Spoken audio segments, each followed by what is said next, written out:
This is a Kiss original on 101.9 Kiss FM. The geekdom is spreading.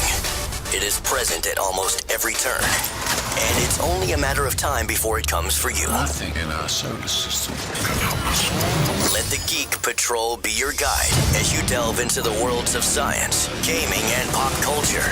This is Geek Tank Radio. Welcome, everybody, to GTR Unsupervised. We are entirely unsupervised. This episode of Geek Tank Radio is brought to you by Andy's lovely singing voice. I believe. Do you even know what you were going to say? No, I have no idea. That doesn't matter.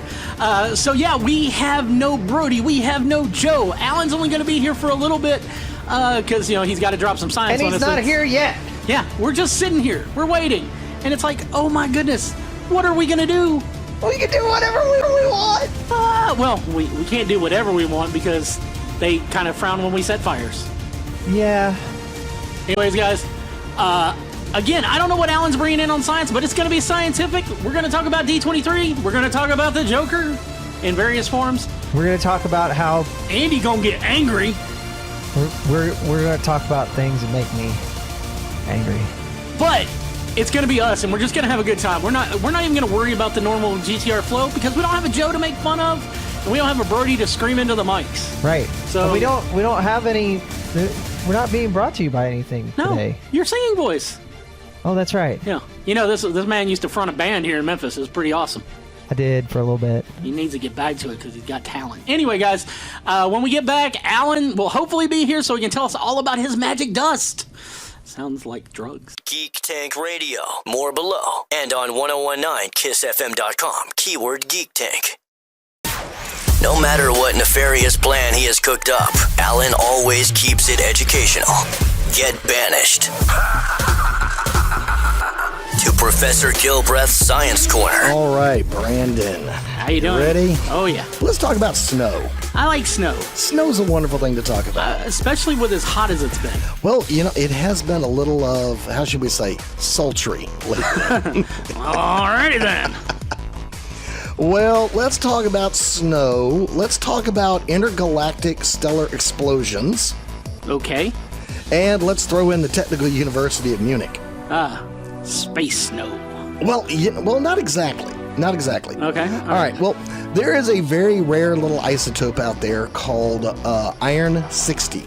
Iron-60. It is not created on Earth. Okay. It is not created by a nuclear bomb or any form of explosion terrestrially. Okay. Basically, the only place these things can come from is a massive stellar explosion. Alrighty. So, that's the only place they come from. And, this is one of these theoretical things we finally found. So and it's something we've been, looking we've at. We've theorized about it, and we've been looking for it. Well, we've been finding little bits of it out in the cosmos. We've been kind of tracking it around. And, well, within the last 20 years, they began finding it in the snow in Antarctica. Ah. So, apparently, it's falling to Earth. All right, we're going to Antarctica. Wait, all right, so Alan, before we go, though, and I mean, it sounds like something that's awesome, but before we go, can you confirm its awesomeness? Well, let's talk about cosmic dust. Okay, what we're all made of. Well, yep, we're all made of it, but here's the thing most people don't know, is that we're moving through, as I've mentioned several times over the last few years, we're moving through a little, what you would say, grittier part of the neighborhood. Okay. So, we're getting a lot of stuff, a.k.a. how much dust do you think is falling on the Earth each year? Oh. Unless we're cleaning it up. I've seen how much dust is in my living room, so all right, well, I'm going to guess a lot. How about up to 10,000 tons of cosmic dust? Okay. And that's a lot of dust. This is junk off of asteroids, comets, just stuff floating around. That golf ball that got hit off the moon that finally made it back. We got lots of things bouncing around out there. However, there are no neighborhood sources of iron-60. Right. Well, about 30,000 years ago, we kind of began moving into what would be considered a cloudy part of the neighborhood. Okay. So we've been, moving through this area, and, well, apparently about 40,000 years ago, something in the neighborhood blew up. It went boom big time. All right. All right, so that means we now got 40,000-year-old clouds that are sprinkling iron 60 on us. So it literally is snowing iron 60. It literally is, well, cosmic dust sprinkling down on us. I don't know how many sci-fi movies we could probably wrangle out of that. But I can think of several. But yeah, so in the whole... I'm just thinking about Night of the Comet. Yeah, it's, and the stuff fall to Earth from space. Yeah. Yes. Is it interesting? Oh, yeah. It's going on all the time. Are we now able to, study it and find it? Sure. They went and dug up about, 5, what is it? I think they collected like 500 kilograms of snow at the Conan station and actually managed to melt it down and get all the way to what the little solids were. And sure enough, they found 5 of the little iron 60 atoms in the sample. Okay. Which was enough to kind of go, well, welcome to the neighborhood. We're here. So it's, as more and more comets and more of meteor showers and more of these things, they're getting better and better and better as we move deeper in, the more and more stuff is falling to Earth. All right. I'm going to step over into Joe's shoes for a minute because, well, Joe's not here. All right. Well, Alan, how is Putin going to weaponize this against us? Wow. Well, he would really he'd need a lot of snow. Yeah. He'd need a lot of snow. He's Russian. It is falling everywhere, but I hardly think this tiny little nearly half-life decayed isotope is going to be any real threat. Okay. But it is a great cosmic fingerprint that, well, we're not necessarily as alone as we thought. Nice. I'm kind of glad about that, especially considering the fact that we're supposed to be sending someone to alien stock soon. Yeah, we hope so. Okay, I'm hoping we send Andy. Okay, I'll volunteer. It's music. It's a thing for him. It is. Geek Tank Radio, energized by Dark Oak Press and Media, an indie publisher and media provider offering everything from Alice in Memphis to mystery to young adult and everything in between. Get the latest at darkoakpress.com. More below and on 1019kissfm.com. Keyword Geek Tank. Their superpower is knowing everything in the geek universe. Geek Tank Radio is on. So we just had the D23 Conference. Yep. We had a lot of good stuff come out of that. We did. Well, they own everything. How could you miss? Well, they don't own... I mean, honestly, come on. They don't own Sony. And they care how. They don't. There you go. I love that. It's like... what's great is how across the board everybody was jumping on this news article from We Got It Covered about how there's like Disney was going to do the thing, and I don't know who said this last week during our show, but they glommed onto this idea of Disney settling for a 70-30 split, 30 Disney, and 6 movies with an option for a 7th for Tom Holland, and a new live-action version of Spider-Man and His Amazing Friends with Firestar and Iceman and all that stuff. And then, like, the Saturday and Sunday panels go to D23, and every bit of it was thrown out. And I laughed hysterically. Yeah. I laughed hysterically for about 20 minutes every time I came across the post this week where someone was sharing that again after it's already all been debunked. Yes. Because it made me feel good. Yeah, well, it's... But let's get into the good things we heard about coming out of, D23. Okay. First of all, let's talk about the really awesome stuff coming to Disney Plus. Like the new Obi-Wan series with Ewan McGregor. Ewan McGregor is coming back as Obi-Wan Kenobi, and I'm excited. Yeah. Sort of. That's almost like telling me Patrick Stewart's going to play Jean-Luc Picard again. But that's happening too. Yeah. I know, but I mean it's that kind of level, because really, honestly, he really did carry off the character very well. He did. He really did. In spite of the movie, in spite of the mess that was that movie. Well, once again, his character was totally chilled and groovy and down with it. My only issues with the prequels is the fact they're too clean. Oh yeah. My only issues with the prequels was negative chemistry. Well, Yeah, well- there were some glaring lacks, but I'm And going to horrible go with dialogue. Brandon. Yeah, well, there's horrible dialogue in the original trilogy. Oh, trust That's me. true. Yeah. Oh, trust me. Wait, okay. The fact that they were slogging But- through the but Sahara it- Desert made but up it- for it. at least There's horrible dialogue, well delivered. Well, it's the fact that yeah. the fact that you could believe that Mark Hamill, Carrie Fisher, and Harrison Ford actually cared about being in the room with each other. They got along, and you could see that. Yeah. Everybody, it's like the only person who had any chemistry with anything in the prequels was Ewan McGregor. Ewan McGregor, and the thing he had the most chemistry with was Dax at the restaurant, the greasy spoon in Attack of the Clones. That's the most chemistry in that whole movie. Oh man, don't. But it's true. It is. But It's such a sweet scene. why did you remind me that Attack of the Clones exists? Because some of the worst chemistry is in Attack of the Clones. God. And we also learned about hate and sand. But we're not going to get into all these negatives. We're going to jump back into stuff. I like that he's going to get another shot. Yeah, and maybe they'll get a cast that can go have lunch together. Well, I mean, I think what's going to be awesome is that we're gonna see him hanging out on Tatooine, doing Obi-Wan things every once in a while, going on clandestine mission kind of deal. We might get to see little Luke. I hope they slowly CG his face to look more and more like Alec Guinness. I think that he's already starting to look like Alec Guinness This is as true. it is. But yeah, somebody was actually saying, man, I hope there's some sort of element that shows why he aged so much in what's basically less than 20 years. And it's like, you ever see people who live in the desert? Someone walks out, you think it's the 60-year-old grandma, and it's the 18-year-old girl who's just been 25. working out there. 25. Okay, 25. 25. I'll give you that. At 18, you you're ever still seen- just tan. You ever seen anybody work under a heavy amount of stress? Yeah. Yeah, That'll age you real fast. yeah. When you Why have are an you looking at entire- me? When you have an entire evil empire looking for you. Well, yeah, it's a little stress. Yeah. We can see that. All right, so that's cool. right, Love so- Ewan's working. Yay. We got a really good trailer for The Mandalorian, which I'm still a little... I know a lot of people are super excited about Mandalorian. I'm still on the fence about it, but what's drawn me in was Iggy. IG-88, going full Yeah, tilt. with the spinny Yeah. blaster fire and stuff. Yeah. I was like, dope, I'm in. Yeah, it's like, all right, I'm there. And I trust Favreau.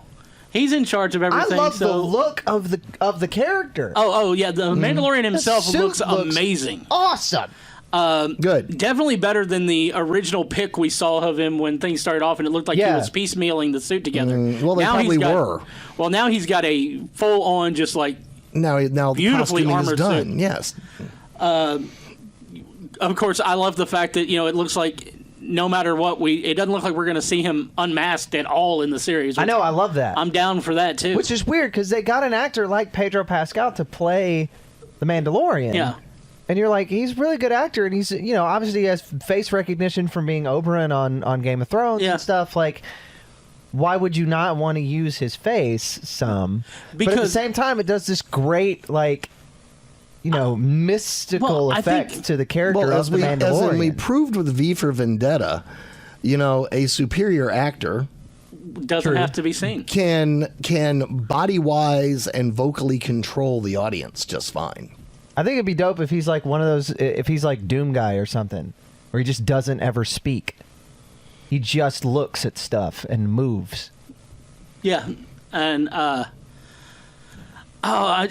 think it's really also a great, testament to his acting ability that they're not having to rely on his face. I mean, Right. it's not like I know that we love our Marvel movies, but one of my biggest problems is that the Marvel characters that we're used to seeing in masks and helmets and cowls and whatnot, Captain America, Iron Man, Black Panther, Hardly spend ever nine- wear them. Huh? Hardly ever wear them. Yeah, spend 90% of the time with their masks off.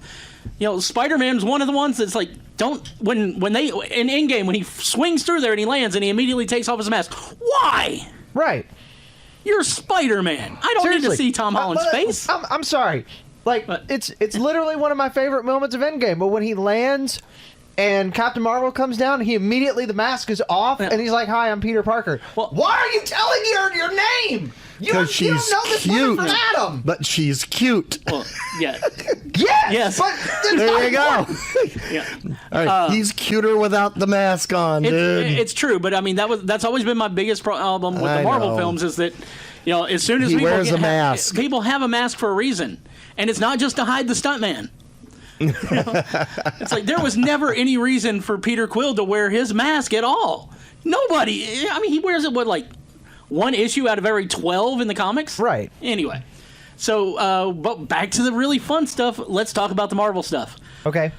I had declared a long time ago that the things I was going to watch from Marvel on D+ were going to be Falcon and Winter Soldier, which I'm still going to watch. Yep. Okay. I'm giving Bucky all sorts of props for having the short hair and the clean cut. Yep. Because I'm sorry, that scruffy, criminal look isn't going to work if you're going to get the American people on your side, unless you're running for office. But I think the one that really has me at this point, that didn't before, I didn't care anything about it, but now I'm like 110% behind WandaVision. Are you serious? Dude, did you see the concept behind it? It's like a sitcom, right? Basically, I don't know if Vision's actually back or if we're living in Wanda's head, but they're mashing it. They're jumping various sitcom genres depending on the situation. It works. It's literally like sometimes it's like which is why I think it's all Wanda's fantasy. I was going to say the only way that works for me is if they're basically doing House of M in a show where she's controlling reality. Basically, that's exactly what I'm thinking we're getting, because I mean you see the first the promo picture point, is very Donna Reed style with her and him on the couch, and then you see the shadow behind them, and it's her headdress and his, cape and cowl and look, the gem and everything. And then the fact that they've added, characters from the MCU that we haven't seen, which I know that I'm not a huge Darcy fan, but the fact that she's like their wacky neighbor. But this is what I'm getting at. Like how, if it is Wanda's reality, she's never met Darcy. Doesn't matter. How would she be there? Doesn't matter. Why not? It's a sitcom. Come on. You got to remember, you're talking to someone whose favorite sitcom in the world is Night Court, which is basically a live-action cartoon. No, I'm out. You know what? It's okay. You're allowed to be wrong. You take your entertainment too seriously, it's going to lead to a stroke. You're starting to look like Obi-Wan on the desert already. Rude. Lots of stress, kid. Three gray strands in my beard, and he says this. Rude. Yeah, but there's 12 on your sideburns. Ow. Don't let me start talking about the ear hair. Can we go on to something else, please? Okay. So also coming out of that, we got a chance to see. As long as he doesn't wind up with my hairstyle, which is what keeps him up late at night. Right. Trust me. We got a chance to see the poster for Black Widow. Yes, we did. So we got our first look at David Harbour as the Red Centurion. Yep. And guess what? Wait, he's wearing his mask. They're not calling him the Red Guardian? I think they may be calling him Red Guardian. But somebody posted it as the Red Centurion. I was like, what the hell is that? That's weird, but all right. I don't know. Maybe they're still worried about using Guardian because Alpha Flight and they're still not touching their X-Men franchise yet. Mm-hmm. They're getting there. They should just leave it alone. Bring in Wolverine. That's the only one you need. Yeah, it's true. It's true. It's really true. Also, let's go ahead and talk about some of the animated fare. Okay. Like Marvel's What If. What If? Mm-hmm. Which looks like it's going to be fun. It looks fun, yeah. I like one episode for all of the 23 movies so far, right? I think that's what it's going for. Is there's going to each one of them is going to be a take on a different what if take on each of the movies they put out thus far. And I think it's being split up into two parts for the first season. It's like you're going to get one in the spring and then the next part of it next fall, but they're not calling them different seasons. We also have on Disney Junior. Yes. Spider-Man and His Amazing Friends. Yes. Which, again, since they're not really touching their X-Men franchise just yet, it's Peter, Gwen, and Miles. Yes. And they're adorable. I'm so happy. It's like, I know you're not. He's actually glowing over there. It's like I know you're not a huge Spider-Gwen or Miles Morales fan because you're like OG Peter Parker fan. Yes. But the way that they mesh this up, and it's very reminiscent of Into the Spider-Verse, where they actually made you care about characters that seemed very tokenish and derivative. Okay, I'm not talking about Miles. I'm talking about Spider-Gwen. Yeah. They made you care about her in Into the Spider-Verse. Yes. And they it looks like they're going to do the same thing with her here. I'm really like, okay, I have a 5-year-old daughter. Uh-huh. who loves to watch Disney Junior. Right. Like, that's her jam. Yeah. Right? Uh-huh.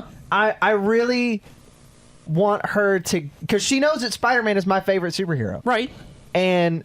Like, she gives me Spider-Man stuff for Christmas every year. Like, that's I know, it's awesome. It's adorable. I love it. It's And easy. yeah. Got Dad nailed. Got it. Yeah. Yes. I want her to be able to watch this so that I can be like, look, we have a thing we can do together. Oh, it's like the last time y'all had a thing like that tight was Paw Patrol, and that was just more you going, all right, I'll play Paw Patrol with you because you love it. I'll watch this with you because you like it. But no, I get to watch this too. So, I'll be honest, I don't have any kids. I'm going to sit there and watch it with my dog because, yes, there is no doubt. I think we're all... They look like little pop versions of Spider-Man come to life. Yep. It's amazing. The one thing is, like, how are you going to do supervillains? I see what you did there. Yeah. The one thing is, how are they going to do supervillains The that same way? way. I think they'll do them the same way we got the supervillains in like Superhero Squad and stuff like that. You know, their missions aren't going to be as, you know, detrimental to society as, you know, it's like you'll probably have, you know, Doc Ock, you know, robbing a candy store, which I'm good with. Okay. You know, I don't need him, like, you know, wanting to destroy half of New York and prove that he's a better Spider-Man. I could see Otto needing to have, like, a lollipop in each tentacle. No, I could see Otto going crazy because he can't get through the line for a chicken sandwich. Yeah. Popeyes. We'll throw that shade later on. So, I mean, but let's just go ahead and be honest. Who's not getting Disney Plus at this point? For $12, you get Disney Plus, Hulu Plus, and ESPN Plus. It is the ad-featured Hulu, but most of those shows are, you know, they have ads anyway. You know, they have stopping points for a reason. I did see a thing yesterday that, like, you can get Disney Plus for, like, $4 a month. Yeah, it's $4.99, but you have to buy 3 years in advance. If you buy the 3-year subscription, which $4 a month is a pretty righteous deal. I mean, it's not. We've already seen what their slate is, and we've seen all the archive stuff they're putting out there. Everything in the vault's going into this thing. Which is crazy. It's crazy. It's going to be the first time, and we don't know that it's going to stay there the whole time, but apparently at launch they plan on having all this vault stuff opened up, and that's never happened with Disney before. No. They've never just like opened the vault and said, "Here, have it." You know, so I'm pretty sure that we're going to end up getting the whole. All right, you can have it, but only for a little while. Yeah, it's a limited time that it's all going to be there at once. Yeah, so you need to sit down and watch every animated Disney movie Lord have possible. mercy. Which we probably will. What else do we get? Let's see. What other things? Well, the live-action Lady and the Tramp stuff, which looks... Let's face it, their live-action stuff is totally dominating. It looks good. I like the fact that they used rescue dogs. Yes. These aren't your typical Hollywood, specially trained dogs. These all the dogs that were used in this were found in rescue shelters. Sweet. And as an animal lover, you know that's That's it for you. That's cool. You're done. You know, And that's when you can actually call live action because, you know, there's people. Yeah, there's people and in it. animals. It's not just, you know, CG all animals CGI, running around. We saw the stuff for Cruella, which Yes. Emma Stone's Cruella looks amazing. Yeah. Yeah, the idea of her having 3 attack Dalmatians, I don't know how that's going to work just yet, but I'm good. Dalmatians aren't really the type of dog that you normally think of as, like, attack dogs. But guess who bites more people than anybody else? Poodles. No, well, poodles are evil, and and that's not tell true. me that hair doesn't look like That's a not poodle true. hair. Chihuahuas bite more people than poodles do, but that's nobody notices. Nobody notices. It's, right. It's like getting bit by a daddy longlegs. You don't know it happened. Yeah. Yeah. Speaking of daddy longlegs and going back to Spider-Man, Avengers Campus. Which is still going to have a Spider-Man element. It's going to have a Spider-Man ride. Yeah. Because Sony doesn't own the rights to any rides. Right. What was the other ride? They're going to Spider-Man ride and something else. Dude, not a clue. I was so just enamored with the campus itself. Yeah, it looks really cool. But then again, Galaxy's Edge looked really cool before we saw it in live action. Well, you know, Galaxy's Edge never looked cool to me in the blueprints. It really just looked like a giant marketplace. And if I want to go to a giant open-air marketplace, I'll go to New Delhi. But no, I'm in. At least Avengers it's Campus exotic. Looks dope. Yeah. I'm in. Like, yeah. I want to... My biggest thing for Avengers Campus is 90% of it's inside. Yeah, and if I'm going to be in Florida or California, I don't want to be outside because me and the sun don't get along. No, I mean, sun in Southern California isn't that bad, to be honest. drier. It's drier. It's 72 and dry air. Like it's okay. Dude. But Orlando, No. hurricane time. Yeah. It's okay. Disney World's not going to be there too much longer. Oh, yeah. Hurricane Dorian's headed there, and Florida's going to end up completely covered in meth and glitter. No, I figured a solution for Hurricane Dorian. All we gotta do is find the picture. Ooh, I like that. For those of you who don't understand that reference, look up the picture of Dorian Gray and read it. Alan went literary, and I know that most of you guys out there, you listen to your podcast, but you don't necessarily read the classics. But we love you. We love you anyway. Keep listening to us. I don't know. There was something else that really got me jazzed, and I can't think of what. Oh, yeah.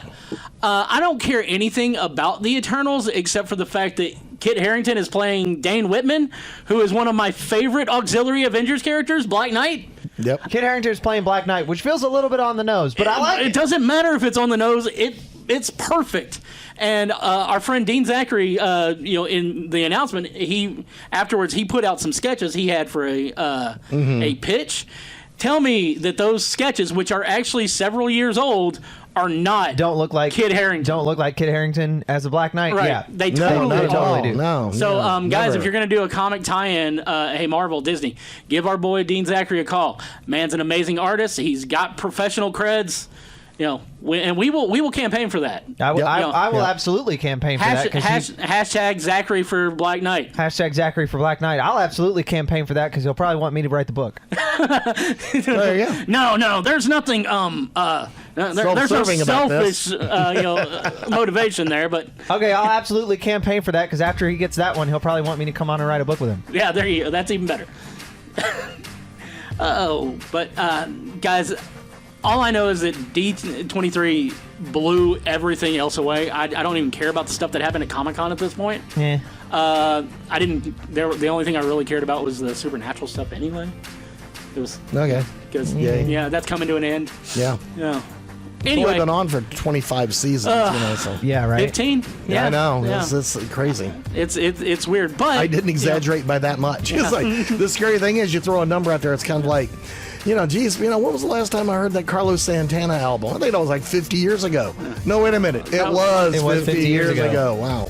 Anyways, guys, that's gonna do it for our D23 discussion because we can't think of anything else we loved, and we're not gonna hit you up with the things we hate anymore until our next episode when we tell you all about our cinematic feelings about Joker.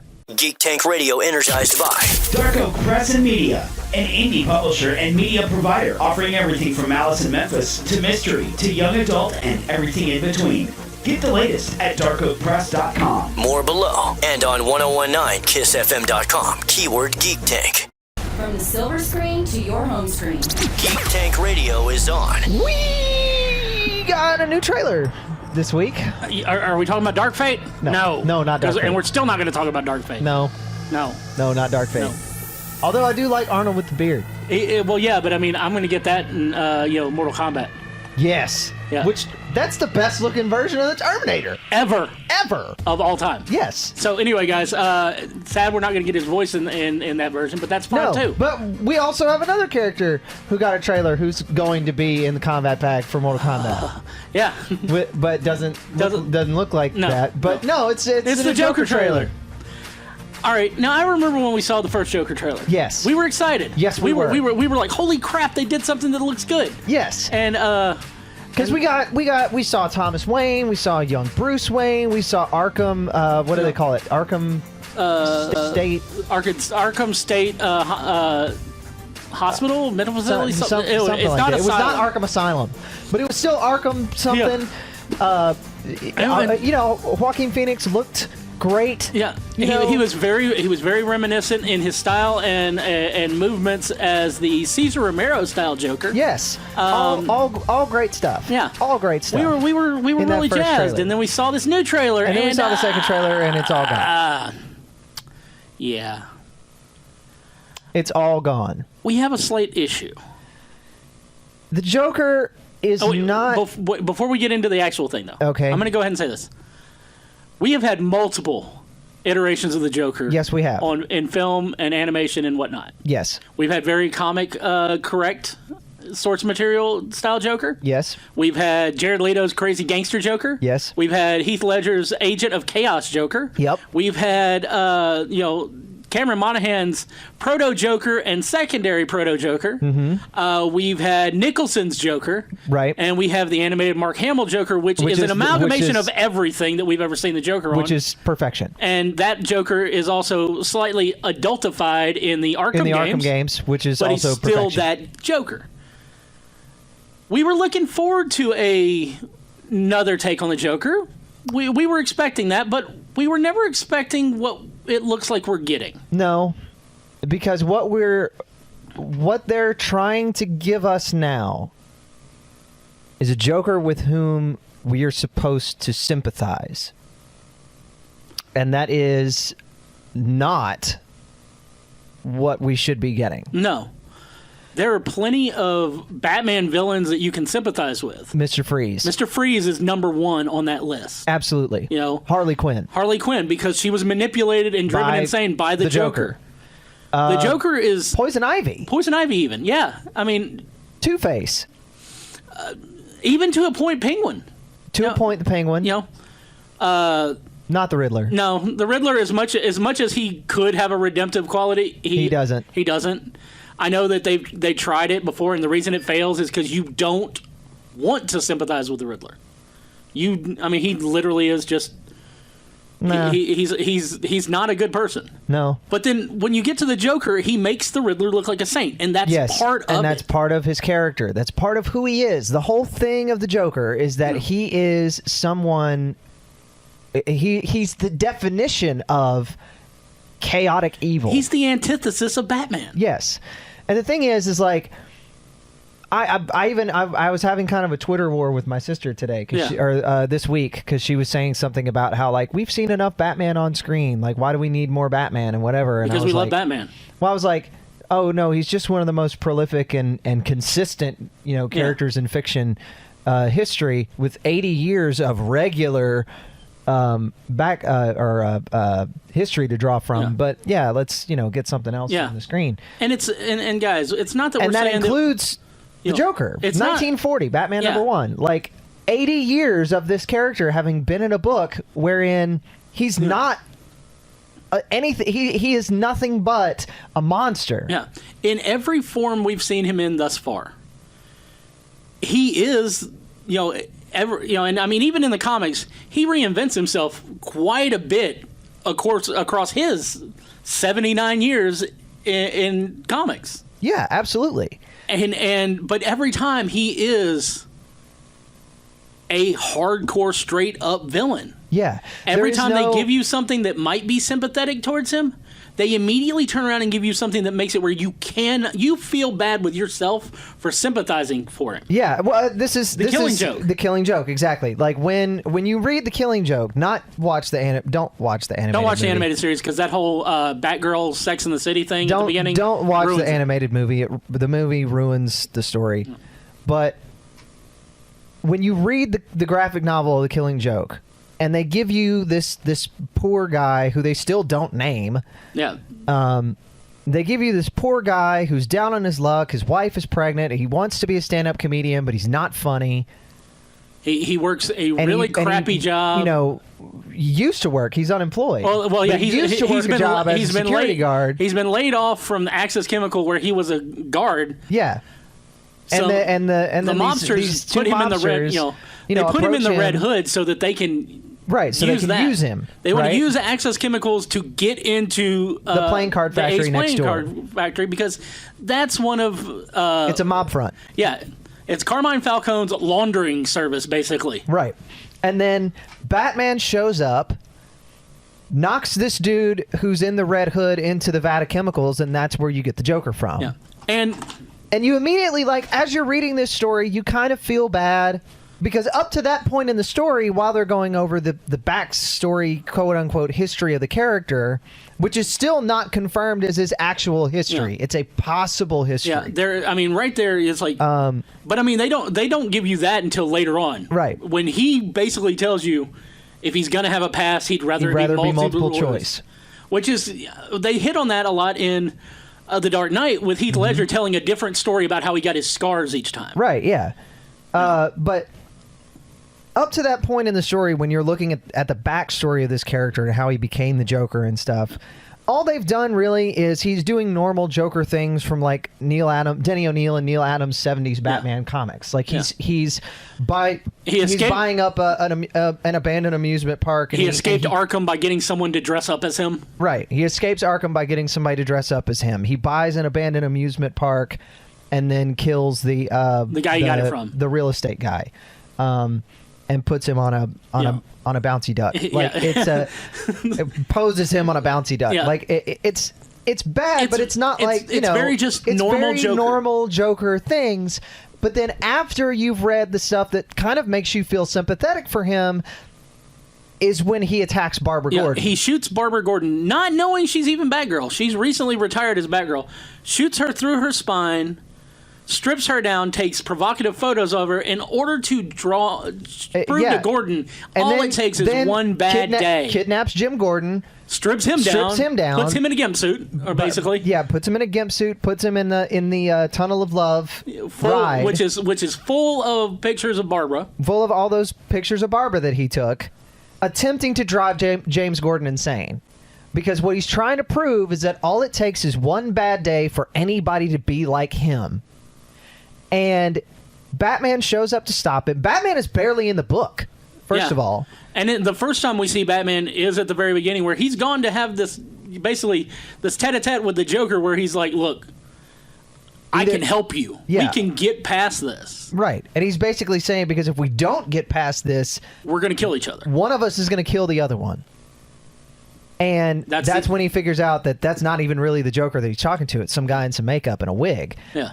But after all that stuff has happened, Batman shows up to stop him. The Joker is giving it's all of his rundown reasoning of why he is the way he is. Madness is the emergency exit. Yeah. Right? Which is one of my favorite lines from that story. Madness is the emergency exit. I know that you're a Joker guy, so I mean, I figured that would be something along those lines would have been your favorite line. Yeah. My favorite line is still when Jim stops Bruce before he goes there. And he goes, that one he says, it book. has to be by the book. Has to be we by have the book. to show him. Yeah. And it's Jim showing him, it's like, look, you can't use something horrible that happened to you as an excuse. Right. Because that's all it has ever been. Jim knows the Joker ain't actually crazy. Which is it's also a perfect moment, because that's exactly what Batman does too. Yeah. Batman uses something horrible that happened to him as a child to justify as an what he does. For what he does. Yeah. So you have Jim Gordon standing there as the straight man talking to two crazy people. Yeah. And we have probably the greatest exchange between the Joker and Batman in history. And it all comes down to, while Bruce is chasing him through the amusement park and he's giving his stuff, we start to get the narration bubbles from what we saw in the beginning. Right. And it's Batman telling Joker, it's like, I will help you. And Joker tells him a joke. Yep. As to why he'll never be able to accept Batman's help. Nope. And then they laugh as the sirens come in, and there's conflicting theories as to whether or not the Joker is killed by Batman at that point. Brian Bolland says no. Right. He drew it. Alan Moore refuses to answer any questions anymore. Because unless you're asking him about being a wizard and his snake god. Right. But I got to give him props for that, because, I mean, hey, he's Alan Moore. I mean. Right. He's been screwed over, but not really screwed over for so many years. It's like. But it's the point of that whole long diatribe of going into a comic book story when talking about a movie thing is us saying it gives that comic you as you read The Killing Joke, you begin feeling sympathy for the character of the Joker, and then he obliterates that, and you immediately get that taken, like you feel bad for having felt sympathetic for this guy who's doing all of this horrible stuff. And for what he does to Barbara, for what he does to Jim. And the moment that really drives it home is because you're conflicted with the stuff he's done to Barbara and the stuff he's done to Jim, based on, when you think about the stuff he did and the fact that his wife is dead. Right, yeah. And all this other stuff. You're conflicted because you think of all of this horrible stuff happened to him. Maybe it does only take one bad day, but then he says that. Until Jim Gordon says. Well, no, even then, even after Jim, even though that's my favorite line in the book is when Jim tells Batman we have to do it by the book. Right. The line that really just obliterates any sympathy you have for the Joker is, if I'm going to have a past, I'd I rather prefer it be multiple multiple choice. Which basically makes you think everything you just learned about him is... It could be garbage. It's BS. Yeah. You know. And that's the thing, is that, I mean, you go back through comic book history, not just in The Killing Joke, but if you go back through it and you look at all the stuff that what he did to Harley, to make her the way that she was. And the way what he did to Harley later on to prove to her that even though she had made all these strides away from him, she's not special. Yeah. She's not, and then that she's not even the first Harley Quinn. Right. He traps her in a dungeon full of corpses that are in various iterations of her original suit. Yep. Which means that even all that stuff we saw where she chose the outfit in order to try and impress him was through his own subtle manipulations. Right. What he did to Sarah. When he killed Sarah, just cuz. Just cuz. Because, it's like... And all of that was because he was pissed at Batman for sending his lackeys after him instead of dealing with it Batman himself. coming himself. Which, if you don't know about this was during No Man's Land, so Bruce had a lot on his plate. Gotham had been closed off because there was an earthquake, the cataclysm, and then America's like, yeah, we're not going to help you. There's no aid coming to you. You're a cesspool. We're just going to blow up the bridges, which, kind of like they did in Dark Knight Rises. We don't talk about that movie. Well, no, we talk about that movie because we need that low bar to show how good something actually is, even when it's not. No, Batman and Robin's a low bar. No, Batman and Robin is entertaining. Dark Knight Rises is not. Batman and Robin is bad. It's that entertaining. Like you hate watch it. Batman and Robin is basically what would happen if the '66 Batman became a movie. It did become a movie. No, you know what I mean. Okay, yeah. All right. But to get back to the point of the segment, which is what the trailer shows us, is you see Joaquin Phoenix's Joker. His name's Arthur. Arthur Fleck, Affleck. You see Arthur, and he's just kind of like, they show him, again, it's kind of the Killing Joke kind of character. He's just down on his luck. Things aren't going very well for him. His mom's dying. His mom is dying. His therapist is bailing on him. Yeah. Actually, is she his therapist or is she his unemployment liaison? Because he goes in there every week. She asks him about work. She never listens to him.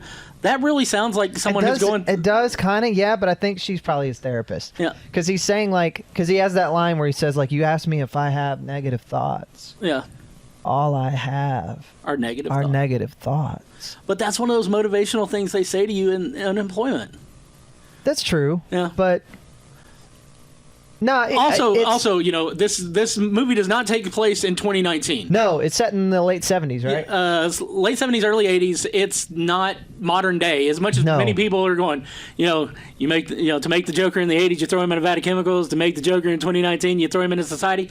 This movie is nowhere near right. It is not set in 2019. No. Yeah. But as he becomes the Joker, or rather, the way I'll say it is, as he becomes the clown, you see him beginning to affect change. You see there are people standing out in the streets with signs that say things like "We are all clowns." There are, there's the now kind of famous train sequence where there's all these different people wearing the clown masks and stuff, and they're kind of like having a fight on the train. And he uses their masks to disguise himself so he can get away. And they show him, they show you moments of him kind of having good things in his life. You have Zazie Beetz' character, who's a romantic interest for him, which feels very weird. Like you don't want to have that for the Joker. No. But it also makes me wonder, how close are they going to go to the Killing Joke? And is something going to happen to her that tilts him over that edge?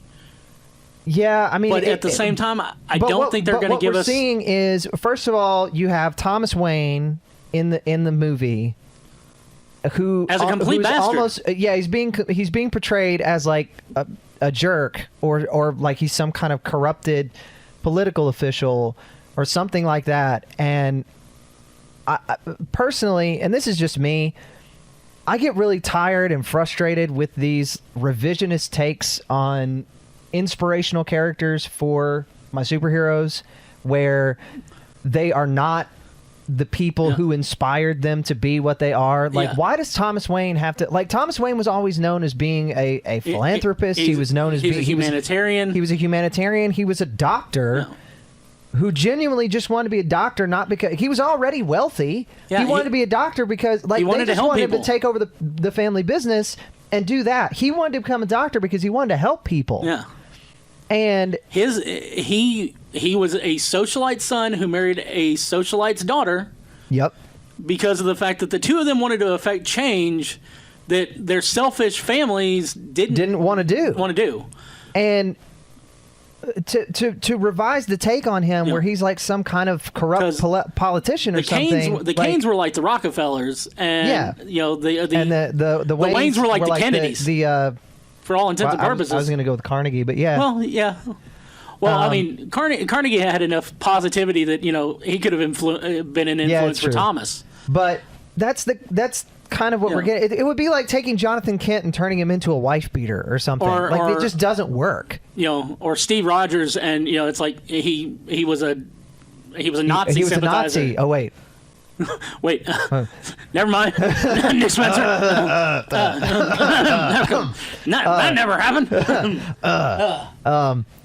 But it just doesn't it doesn't work. It doesn't work for the characters, and it doesn't like. I think the one of those that really hurt me the most was during, I want to say it was Second Genesis or something like that in the X-Men. Oh, how many times have they done that to Xavier? Well, but I mean, this was the one that really, it's like, he sent in a team between the original X-Men and then the Wolverine, Storm, Colossus team. From Giant X-Men. Yeah, the giant-sized team. He's apparently sent in a team in the middle where he basically trained them mentally over the course of what seemed like weeks, but was actually a 24-hour period, and then sent them all off to die. And it's like, that's not Charles. That's not Charles Xavier. Like, it's literally not. That's a Magneto thing. Yeah. Which I always go back to Magneto when I'm pointing at characters who are villains who are done really well in their original inception. Yeah. Right? Which is, Magneto is a villain and a character with whom you can sympathize very well, but you cannot empathize with his position. Right. Right? And that's, like, I get But he's why... also one of those characters that they've done really well as far as him growing as a character and learning from the horrible things he's done in his past, right, to try and help his people, even though he keeps drifting back towards his old ways. Right, and that's well done. That's the kind of sympathetic, not necessarily crazy villain that you want to have. Yeah, right. The Joker cannot be that. No, it's literally something that Dr. he Doom cannot be. The Joker can't be Dr. Doom. No, Dr. Doom is like, takes care of his people. Right, but the Joker is not. The Joker. I mean, the Joker is the worst parts of the Sith. Yes. Well, to go back to the trailer again, what we see at the end of it is that he's being treated as this kind of like man of, voice of the people, speaking truth to power, kind of like figure, where he's leading an uprising of the people against this corrupt whatever, and it almost feels like. I hate it's to political. kind of. Let's go ahead. It is political, and it almost honestly feels like they are giving credence to the mindset of like a mass shooter or somebody like that, where because he has this line in the trailer where he says like, my whole life I wasn't sure if I existed, but now I know I do. And it's a shot where it's Arthur. It's not the Joker. He doesn't have the makeup on or anything. It's Arthur just standing on the street, and he looks into a taxi and he sees somebody riding by wearing the clown mask. Yeah. And it's like, he knows that this figure that he's created, the Joker, is going to inspire. By whatever violent things that he's doing, which we don't know about yet, whatever things that he's doing are affecting change, and he's going to be remembered. Yeah, and for all intents and purposes, he may never do a violent thing himself throughout the movie. Right. But it could be a full-on Charlie Manson thing. Yeah. Which I've seen a lot of people saying, like, oh, that'd be a really great take on the Joker if he was like Charles Manson. He doesn't actually do anything himself, but he just influences other people to do it. And it's like... Which we see that later on in Batman Beyond. We are not supposed to see that yet. Right. But that's not The only reason he does that in Batman Beyond is because he can't do anything else. Right. He literally can't do anything else. Because the Joker's always been a hands-on character. Yeah. I mean, again, look at the death of Jason Todd. Like he beat him with a crowbar. Beats him to death with a crowbar. When he very easily could have. I mean, how many times have you thought about? Like, he could have shot him. Like Batman literally has a part of his mask that is entirely unarmored and uncovered. Yeah. Right. The part where his mouth is exposed. And we already know that Joker's not a bad target. Yeah, the Joker's not a bad shot. Like, do you honestly think that he couldn't have shot him through the mouth at some point Through the eye. ended his problem? Like, it's not that he doesn't want to do it himself. It's not that he's cool with influencing others to do stuff. He wants to get his hands dirty. Like, there's a reason why one of my favorite designs for the Joker is from Injustice 1, when he has the white gloves, but they're stained burgundy, right? Because there's so much blood on them. Like it's a perfect visual cue for the character. He wants to get his hands dirty. He wants you to know it was him, right? And to have it be like to have him sending Captain Clown and punching Judy out to beat you senseless is not going to do it. No, and like that's why the train sequence when he wears the clown mask to escape. Yeah. Bugs the crap out of me. It's more of a Cobra Commander move than a Joker move. Right. It's a Two-Face move. That's a Two-Face move. It's a I flipped the coin, it's not the scarred side, I'm ducking out. I'm out. It's a Penguin move. That's definitely a Penguin move. That's a Riddler move. Riddler would at least leave a riddle that'll tell you where he's going, though. Yeah. Because he can't help it but think he's the smartest man in the room. And this is and the one other thing that bugs me about this movie, or about what we've seen from this movie so far, it's the same thing that I've said that I said when they were talking about doing the Venom movie. Yeah. Even though we have Thomas Wayne in this movie, we have a young Bruce Wayne in this movie, the Joker is birthed because of Batman. Right? Right. Without and we've seen this multiple times in the books too, without Batman, there is no Joker. I mean, they were going sane. Going sane is a perfect example. Perfect example. When the Joker thinks that Batman is dead and Batman doesn't show up for a certain amount of time while he's trying to commit crimes, he quits crime. He works for the post office. Yep. He becomes a completely he's normal getting dude. married. And then Batman shows up and he goes nuts. Yep. Or as nuts as the Joker goes. Right. It's widely been explored. Without Batman, there is no Joker. So you could do this movie and you can have it be a dude in clown makeup who's doing all this influencing and he's whatever, and you can say it's in Gotham City and you can say he goes to Arkham for his mental health care and all of this stuff. Without Batman, that is not the Joker. So I think all of the energy that I had for this movie has just been the latest trailer drained out of me. It's that scene of we've seen too much. Yeah. We've talked about them. We've played them. And now we'll show you. The all-new Twitch channel from Geek Tank Radio is here. Go Ready Player Geek, where we unpack and dive into single-player story-driven games, to fighters, to multiplayer shooters, to tabletop and card games, and everything in between. And stay up to date with us on Facebook, Twitter, and Instagram at Ready Player Geek. Check us out now at twitch.tv/ReadyPlayerGeek. Streaming every Sunday, Tuesday, and Thursday night at 8 Central. Gadgets, Gizmos, games. Oh my. These guys got their hands on it in the tank. Geek Tank Radio is on. Man, I can't remember. I mean, I can. It was a couple weeks ago, but I don't think that I was at this level of pissed offedness about the games industry as I am right now. Okay. If I remember correctly, the last time you were displaying your distaste for the gaming industry, we had just come off seeing the Patriot Act episode where Hassan Minaj talked about how horrible the gaming industry is behind the scenes anyway. Mm-hmm. And then we got hit with the idea that there was a loot box that was going to cost you over $300 to eventually get the item you needed. Yes. And then that item was still not guaranteed, but you had to buy it at least that much in order to get it. You had the opportunity to acquire it, yes. Right. This one trumps that one. All right, is there something where it's like after you buy the DLC, they come to your house and kidnap your dog and slap your mom around? Because I think that's the only way I can think of you getting even more angry. It's not that bad, but it's not at that level, but it feels like it could be. Right. So NBA 2K20 is coming out in like a week. Let's go ahead and just for a minute and talk about how much of a garbage series that is. I mean, I'll admit I got into it because my roommate plays 2K and he loves it because we're both big basketball fans. I'm sorry, as far as that goes, I would look into finding a new roommate. we're both big basketball fans. But you know how I feel about 2K anyway. Yeah. And I've always been against it because of the fact that it's had the extreme level of microtransactions in it for so long.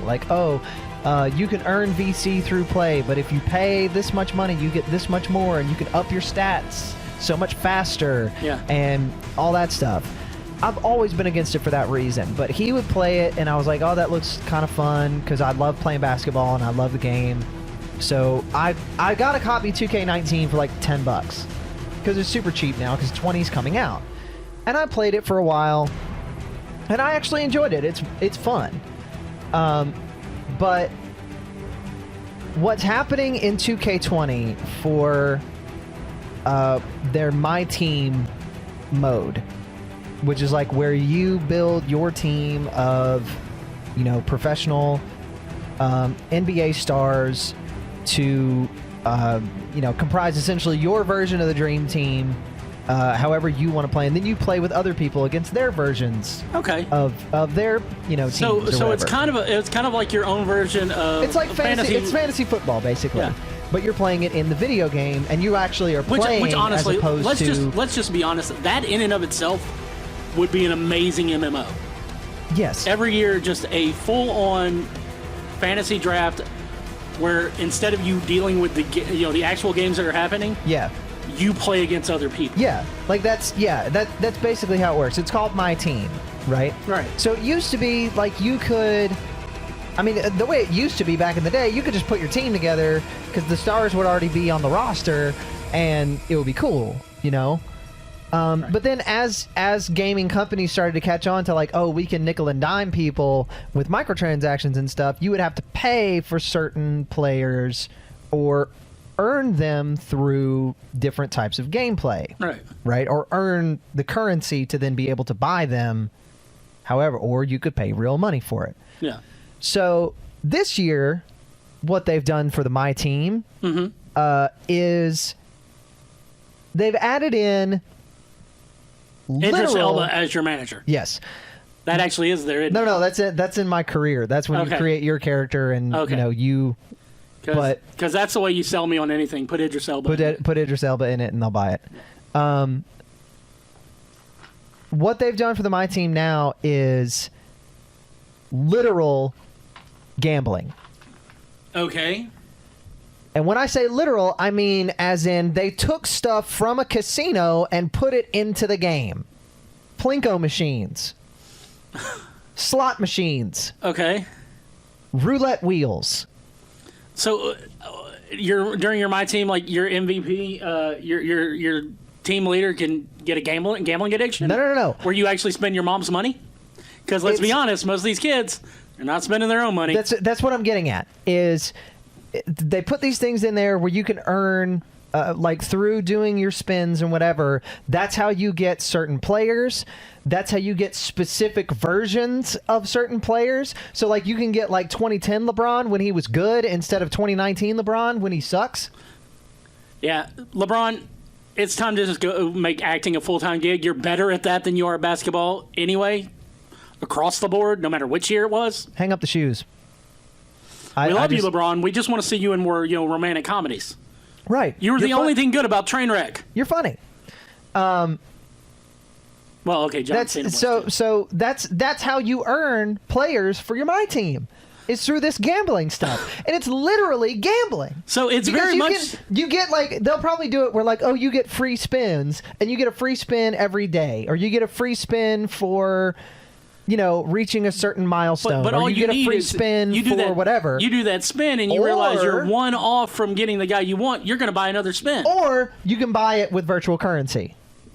which you get virtual currency You get by buying currency. you get virtual currency by playing, right? Or buying it with real money. Right. So then it's just an extra step in the transaction of actual gambling.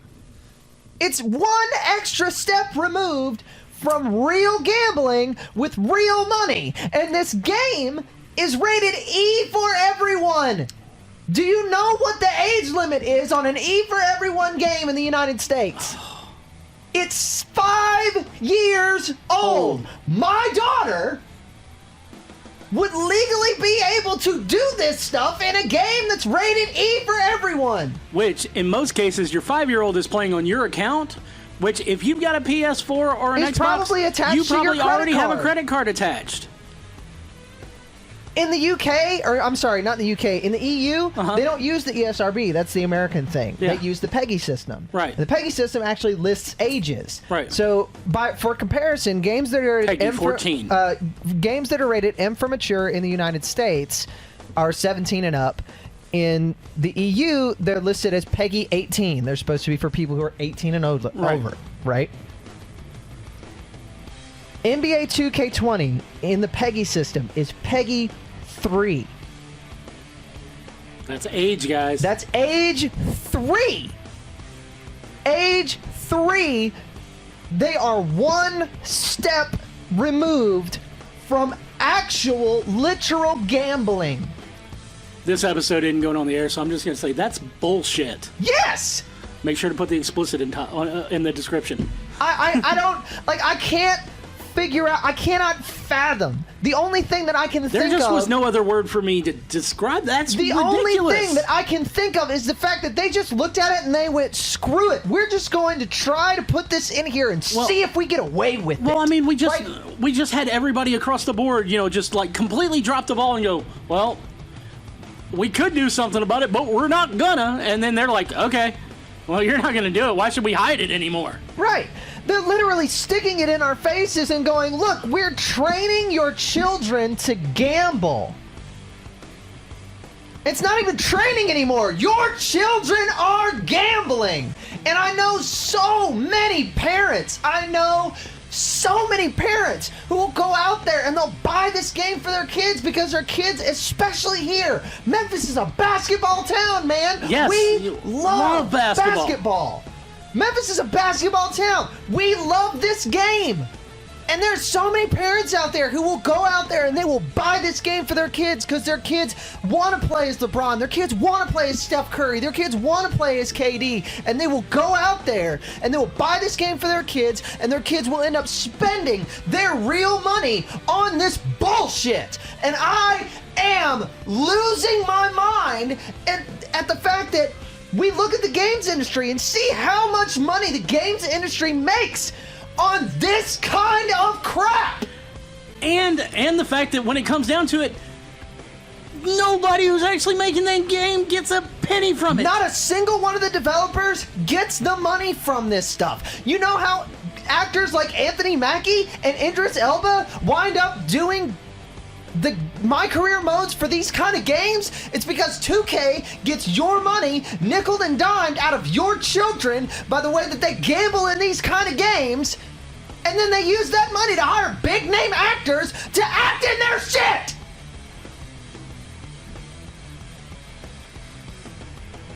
Because your children gamble. We've talked about them. We've played them. And now we'll show you. The all-new Twitch channel from Geek Tank Radio is here, Go Ready Player Geek. where we unpack and dive into single-player story-driven games, to fighters, to multiplayer shooters, to tabletop and card games, and everything in between. And stay up to date with us on Facebook, Twitter, and Instagram at Ready Player Geek. Check us out now at twitch.tv/ReadyPlayerGeek. Streaming every Sunday, Tuesday, and Thursday night at 8 Central. There's always those stories that defy labels. Thankfully, there's the GTR Random Roundup. Hey guys, it's time for our randoms, but before we get into that, I just want to go ahead and, basically put out some positive vibes for the people of Florida. I know we crack on you guys a lot because there's a lot of really good random stories that come out of Florida. Florida Man is the hero we all deserve, if not the one we need. Yes. But with Hurricane Dorian is massive. And dangerous. It's expected to hit in late Sunday, and we just want to put out all our our thoughts, prayers, hopes, wishes, whatever of positivity to you guys, and hope we're hoping you all are able to weather the storm, and if you can't, you get out of there well before it hits. It's a very dangerous situation, and I know we don't get serious on Geek Tank that often. We try and keep things light, even when we're trashing video games and stuff like that. Yep. But we're hoping to have you guys back listening to us next week, and that you all make it through. That being said, it's time for us to hit you with a little bit of humor before we go home this season. Right. And I'm going to start off with in Banyol, Spain. Okay. I'm jumping across the ocean. Oh. So we all know that I love gatherings. Yes. Any kind of, well, not any kind of gathering, but most kind of gatherings. I'm not going to a rally where there's expected to be violence. I want my violence in my video games and my movies, but not on the street where I'm hanging out. Right. But this is the kind of violence I could actually get behind. More than 20,000 people pelted each other with ripe tomatoes this past Wednesday in the annual Tomatina Street Battle in Banyol, Spain. It's become a major tourist attraction. People come from all over to be a part of this. This party saw 145 tons of tomatoes offloaded from trucks into crowds for the midday hour-long battle. It's like a giant water balloon fight with tomatoes. That sounds awesome. It's like, you get goggles so that you don't get any in your eyes, but, then, organizers will hose down the streets afterwards, and, it basically runs from what would be 11 a.m. till noon, their time. And then they'll have, public showers and everything in the river, by the river, so you can wash off before you have to get back in your vehicle, your Uber, your, cart and buggy, whatever you're using to get down there, because let's be honest, you don't really want to take a car. You're not going to get close enough when there's 20,000 people there. No. That sounds super cool, though. It's about $13 for a basic ticket, and they reserve 5,000 tickets for the town. And then they had about 17,000 tickets bought from outside of the town. They've been doing this for 74 years, and was initially inspired by a food fight between children in 1945 in the tomato producing region. Now, I know there's a lot of people going, well, that could have been food. They go, guys, let people have fun. They aren't hurting nobody. Come on. And they grow a lot of tomatoes. That sounds like when I was a kid, we used to do like shaving cream fights. Remember that? Water Wars.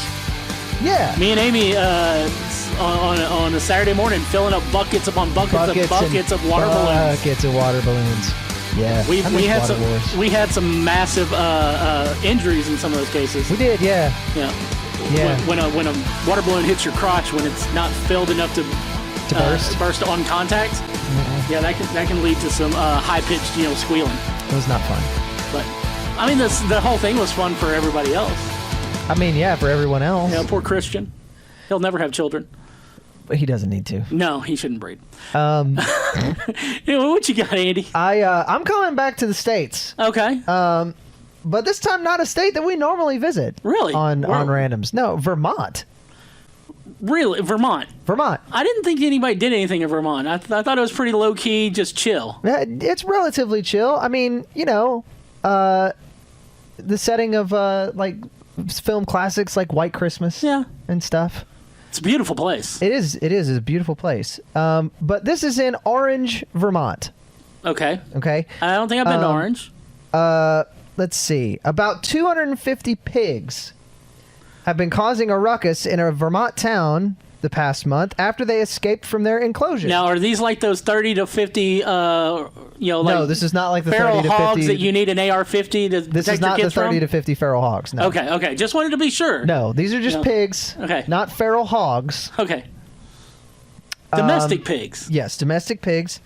But most of them have been returned on Thursday, thanks in part to a trail of hot dog buns. Now, I don't want to make any assumptions. Here's my question: was it hot dog buns the food, or was the dude playing a recorder? Ooh. And doing it like Pied Piper style? Questions that need to be answered. I mean, seriously. I need to know. Like, did you corral them with food? Or did you Pied Piper them back to their enclosure? Oh. Do, do, do. Do, do, do. Wait, isn't that hot cross buns, though? It is hot cross buns. You're right. Okay, so it's still no. But I mean, it's the same syllables. It still works for hot dog buns. It's the same notes. Hot Yeah. dog buns. Yeah. Yeah, it's the same. Now I just see this farmer with a recorder, like skipping through the fields as the pigs follow him as he plays and drops hot dog buns at the same time. Yeah. Because I mean, well, he's probably got like his wife with him or something. Yeah. She's dropping food. He's playing the recorder. I mean, it's a jovial kind of thing, you know. Yeah. Now, did these actually belong to him? Yeah. So it says several farm workers and a couple of volunteers trudged up and down the dirt road hill Thursday, trying to drive any pigs back into the Sugar Mountain Farm in Orange. Okay. Did they explain how they got out? No. He says most of the pigs have returned home. Did Napoleon walk out there, yell, 4 legs good, 2 legs better, and then kick the fence over? I don't know. Questions that need to be answered. Here's the sad part, though. The farmer is a dude named Walter Jeffries, and he faces tens of thousands of dollars in fines from the town because of damages for the pigs that have been spotted on and alongside the town road for weeks, creating a nuisance for drivers and pedestrians.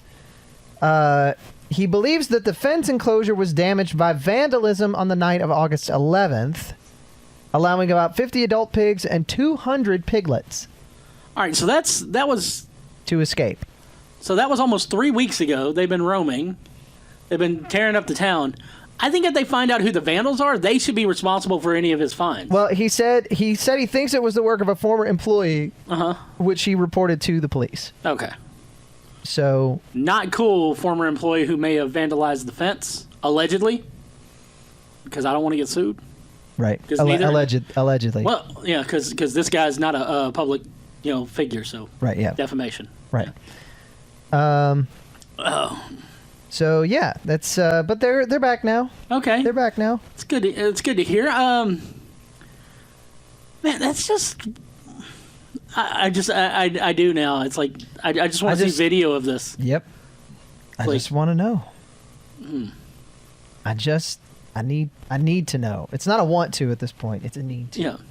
I may have to travel to Orange to find out. Well, you can't travel to Orange. We're already prepping to send you to Alien Stock. Oh, that's right. That's in a few weeks. I have to go see if it's real. I was just expecting a report on the music. I wasn't actually gonna, make you go. You didn't want me to try to storm. I know that there's gonna be people who do, and while it would be a great experience, I mean, my Naruto run looks terrible, but I give it a shot. I have also heard what it sounds when you laugh in 30,000 rounds a second. Yeah, it's true.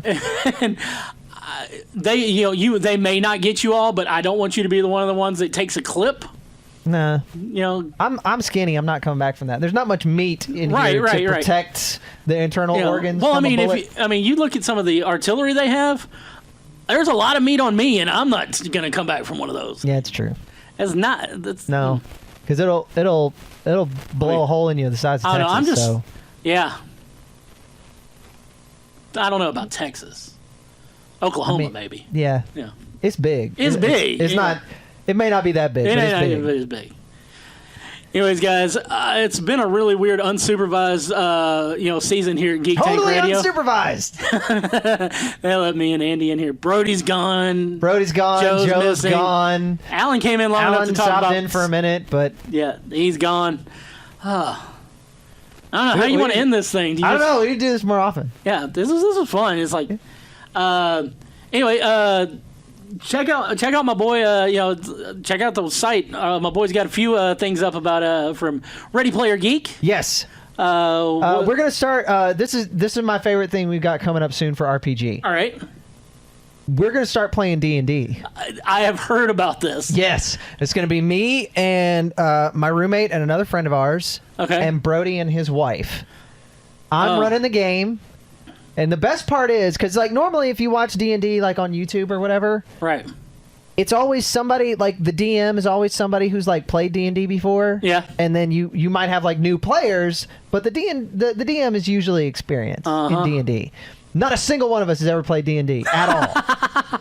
The only reason that I'm DMing this game is because I have experience in tabletop games. Right.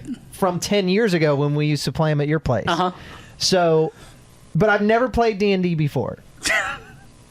Oh, Trainwreck. The wonderful Trainwreck. Shut up. It's going to be fun. It's going to be an amazing Trainwreck. It's going to be so much fun. So when are you going to start that? Well, Brody has to get back from his trip. Yeah, Brody on a boat. Brody's on a boat. No, hey. What? No. Okay. Things that we don't need stuck in our head the rest of the day. Brody's on a boat. So he gets back in a few weeks, and then we will start the game. We're going to do it on Sunday nights. I'm planning to put it on the Ready Player Geek YouTube channel. But here's the other cool part. I am then going to take our sessions, and we are going to script them out. We're going to take out all of the random dice rolls and stuff. We're going to script them out, and we are going to do them as GTA episodes. We're going to voice record them. We're going to put music behind them. We're going to do them as GTA episodes. Okay. I don't know how I feel about that. Why? Oh, because there's this whole thing of well, I'm gonna say it. You are playing D&D. Half your crew is voice actors. Yeah. Then there's you, and then we don't know about your roommate and other dude. But I don't know if Brody should be given that much creative license. It's going to be great. It's going to be great. Stop being disparaging. It's going to be fun. Oh, it's going to be a train wreck, and I'm going to love every minute of it. Okay. Anyways, we got some on target is we've got a bunch of episodes in the can, but I'm going to scrap every one of them. Okay. Because most of them are time sensitive, and we're well past the time because, again, Brody's got so much going on that he hasn't gotten me my beds yet. Nope. Anyway, I know that they're there. They just have to be put together. Yes. Anyway, so we're going to try and get On Target back on target after the 1st of October. Yep. We have a lot of stuff coming down the pike, too. Brody and I have been talking about, maybe the possibility of, doing merchandise. We discussed merchandise, and I told him that there's way too much on my plate right now for other merchandise, but there will be GTA merchandise coming soon. Yes. Which honestly, you should be able to see some good samples of it at the Memphis Comic Expo at the MCFC table, where there will be MCFC and Geek Tank yes, merch. and we will be there as well. We'll be there. You can come hang out with us and say hi and cause us trouble because we deserve it. Yeah. But yeah, we've got so much coming up, and we're super excited to bring you everything we can, all the content. Yes, all the content. And of course, we got to give a shout out to our boys over at the Cinemassacast who are still knocking it out of the park with articles on their website. Believe me, they're not just a former KISS podcast. They're also a soon-to-be returning KISS podcast, hopefully. But they've also got some amazing insights into the film industry on their website. Yeah, which is the cinemassacast.com. THECINEMASOCAST. Which, if you hadn't figured out how to spell it by now, I hope I did it right. I hope you did, or it might take him someplace weird. No. The only weird place it'll take him is into Wayne's lap. which is what I refer to their website as because, these guys have been pumping out so many articles, and I don't know if he's been able to keep up. There's so much good content. And again, coming up in November, you'll be able to see all of us at Memphis Comic and Fantasy Convention. Yes, we will be at MCFC. This episode is actually kicking off the countdown to MCFC. Yes. If you want to be a part of MCFC, get your programming in by October 1st, which you can submit at memphiscfc.com. Mm-hmm. Just go in there, you'll see the link to and all the information you need to give to me. And we'll get you scheduled. We are limited. We are back in East Memphis. We're at the Marriott Memphis East, which is right there. Which is a really nice hotel. Dude. And it's got an indoor pool, so you'll actually be able to swim. Yay! It's like, we will have access to that. It's a nice little place. I mean, it's not, it's not the Hilton. No. It's not that much space, but it's a little more intimate, and it's going to be a lot more about... Shut up. It's going to be a lot more about celebrating you guys this year. You guys have kept us going for 10 years. I can't believe it's been 10 years. It's been 10 years since we started MCFC. You know what? Joe had a dream, and that dream has been a bumpy roller coaster all over the place. I'm going to bring something back for MCFC this year. Oh. I'm bringing something back. Oh, I'm excited now. I know what you're talking about. I'm bringing it back. Okay, all right. I haven't done it in a couple of years. I'm bringing it back. Anyways, guys, that's going to do it for Geek Tank Radio. I am Brandon. I'm Andy. And we will see you next season when Brody still won't be here. No. So we're going to have to push back his condemnation about Hollywood High School yet again. Geek Tank Radio. More below and on 1019kissfm.com. Keyword Geek Tank.